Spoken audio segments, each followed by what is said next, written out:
The wireless charging war has basically been stopped in its tracks by the Chinese regulations mandating a 50 watts maximum, but there's no such limit for wired charging, and so Chinese smartphone makers keep amping up their systems every year.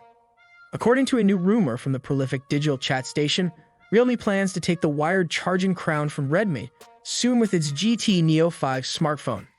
This will allegedly come in two versions, one of them boasting a 4,600 mAh battery and 240 watts charging support.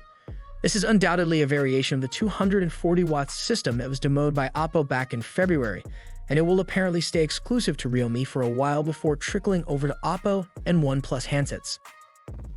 The Realme GT Neo 5 will also come in a version with a 5,000 mAh battery and 150 watts charging support.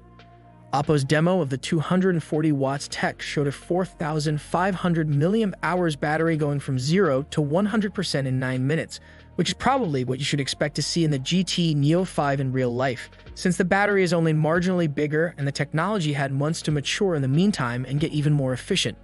Truth be told, even if it's 10 minutes, we won't be disappointed, and neither should you. A full charge in such a short while still seems insane to think about, especially given that there are current generation flagships from both Apple and Google that take almost 2 hours to achieve the same thing. Oppo 150 watts system can last 1,600 charge cycles before the battery drops to 8% of its initial capacity. That's double what you can expect from a normal battery.